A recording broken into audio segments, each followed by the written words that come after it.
Ang mga bagay sa talakayan natin ngayong araw ay sadyang isinumpa. Ganun pa man, ito pa rin ay pinag-aagawan ng mga mayayaman. Bibilhin mo ba ito kung alam mo ang kwento na nasa likod nito? Ang pulang likido. Tinatawag ang pintang larawan ito bilang ang Anguished Man. Ayon sa kwento na ito ay mula pa sa norting bahagi ng Inglaterra. Ayon sa may-ari na si Sean Robinson na matagal na itinago ng kanyang lola ang pintang ito. Sa loob ng 25 mga taon, dagdag niya na hindi matigil-tigil ang kababalaghan sa bahay ng kanyang lola. Kasama sa mga aparisyon na doon ay laging nakikita ay mga anino, lalo na ng isang matangkad na lalaki. Sa gabi ay naririnig ang nakakikilabot na pagtangis na wala namang pinagmumulan. Kaya naman ayaw na ayaw nito na nagpupunta sa bahay ng kanyang lola. Nang ang abuela niya ay pumanaw, napunta kay Sean ang pintang larawan. Dinala niya ito sa kanyang sarili na tahanan at doon na nagsimula ang kababalaghan sa sarili niya na bahay. Tila ba sumama sa pinta ang anino at maging ang pagtangis. Nang hindi na makatiis ay inimbestigahan ni Sean ang kwento sa likod ng tila ba nakakatakot na pintang larawang ito. Nagimbal siya sa katotohanan na kanya na nalaman. Ang gumawa ng pintang larawang ito ay ginamit ang sarili niyang pulang likido sa katawan at hinalo mismo sa ginagamit niya na pangpinta na pintura. At dahil dumadaan ito sa matinding depresyon nang matapos nito ang pagpipinta, ay kinuha naman niya ang sariling buhay niya. Naibenta ang larawang ito, mga katinagalog ko, sa halaga na 112,000 piso. Si Diana. Matatagpuan na nakapaskil sa malaking bentahang website na eBay. Ayon sa dating may-ari nito, na kung talagang gusto nyo na makapaniwala na mayroon ngang paranormal, ay ang manikang ito na porselana ay ang inyong baka hinahanap na kasagutan. Sinasabi na nananahan sa manikang ito ang espiritu ng 20 taong gulang na dilag na nagpakilala bilang sa pangalan na si Diana. Dadag niya na simula nang makuha niya ito sa isang antigong tindahan, itong si Diana ay bigla na lamang nagkaroon ng aparisyon ng bata sa kanilang bahay. Kasama nito ay ang kusang paggalaw ng mga laruan ng kanyang mga anak. Matapos nito, isa-isang tila nalilipat ang kanyang mga makeup sa kung saang-saang parte na lamang ng bahay. Kaya naman napagpasyahan ng may-ari na ibenta muli itong si Diana sa presyo na pagkakabili niya. Ito ay mahigit sa 70,000 piso. Kaakibat pa nito ang matinding babala. Kung bibilin ito ay dapat handa ka sa kasamang kaluluwa ng manikang ito. Ang kaldero. Noong taong 1950 na itala na ginamit ang kalderong ito ng isang serial na tao na nagngangalan na Ed. Ayon sa tala na sa mismong kalderong ito niya inilalagay ang bahagi ng kanyang mga biktima. Saka ito ay kanyang pinakukuluan, ang iba ay upang gawin niya na hapunan. Ang ibang bahagi naman ay kanyang ginagamit bilang mga damit at ang iba naman ay ginagawa niyang muebles o mga furniture sa mismong bahay na kanyang tinitirahan. Ang mismong kalderong inyong nakikita ay ang mismong kaldero na pinaglagyan nito ni Ed ng mga parte ng kanyang mga biktima. Nabili ang kalderong ito ni Zach Bagans mula sa sikat na palabas na ang Ghost Adventure. Ito ay sa halaga na 163,000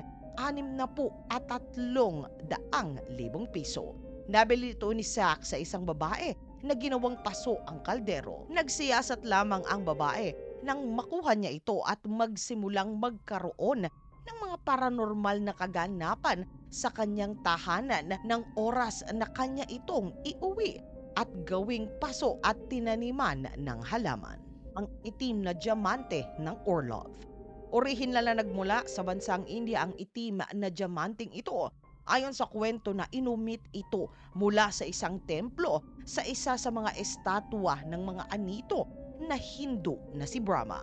Nang taong 2006 ay nasubasta at nabili ito sa halagang halos 21 milyong piso. Ayon sa mga bihasang mga alahero, malamang na ngayong 2024 ang halaga ng diamante na ito ay umaabot na sa 58 milyong piso. Ayon sa tala na lahat ng nagmay-ari dito ay lahat kinukuha ang kanilang sariling mga buhay. Taong 1950 upang maputol ang sumpa, hinati ang diamante at nakuha ng artista na si Felicity Huffman ang kalahati. Kaya naman ang lahat ay nakaabang kung talaga na bang naputol ang sumpa ng mamahalin at talaga namang rare na itim na diamanting ito. Ang van ng katapusan. Pagmamay-ari na ni Zach Bagans ang van na ito. Ngunit bago pa ito mapa sa kanya, ito ay naging instrumento ng isang doktor. Ayon sa tala na sa van na ito nagaganap ang kusang pagkuha sa buhay ng mga taong malubhana ang kalagayan at ang mga taong nawalan na ng pag-asa sa buhay o yung mga taong dumaranas ng matindi na depresyon.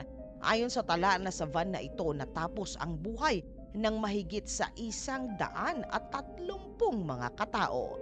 Ang halaga ng van na ito ay halos 1.9 na milyong piso. Sa ngayon ay hindi na ito umaandar at kasalukuyang matatagpuan sa museo na pag-aari nitong si Zach Bagans. Umiiyak na pintang larawan. Ipininta ang larawang ito ng isang Italianong artist.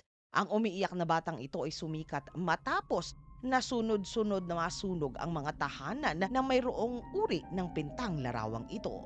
Tanging ang natitira lamang sa natupok na tahanan ay ang painting na hindi man lamang nadilaan ng apoy.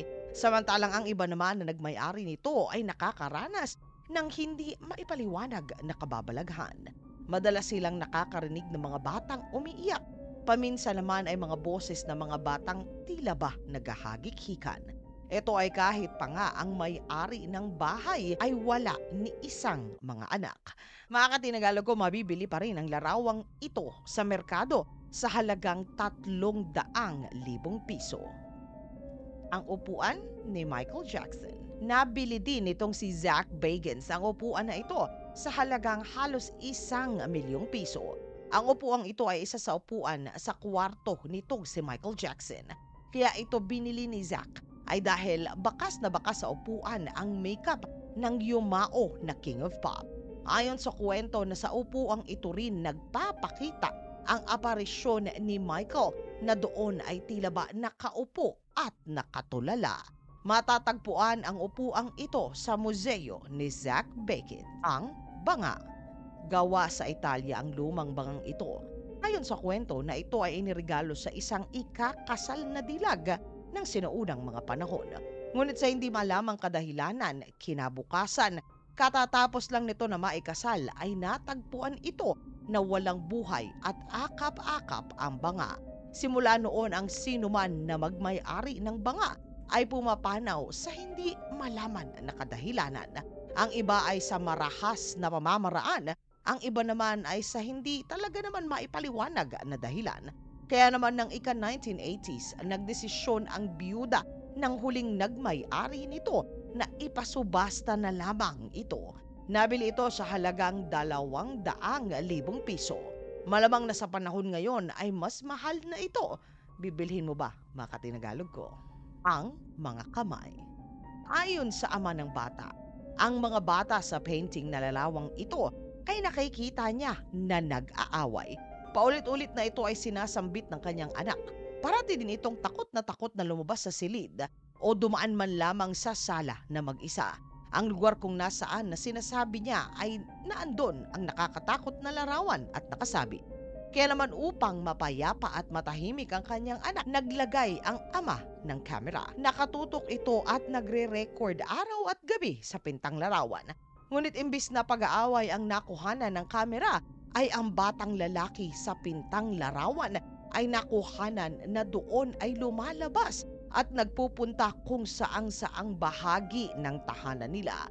Kaya naman ang malaman ito ng takot na may-ari, ay agad niya na ang painting ay dinispatcha. Naibenta ang pinagmumultuhang larawang ito sa halaga na 61,000 piso.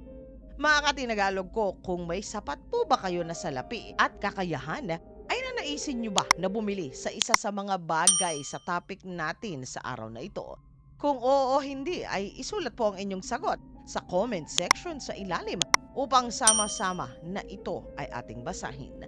Mga katinagalog ko, maraming salamat po sa pagsama ninyo sa isa na namang nakakatakot na segment natin na katulad nito.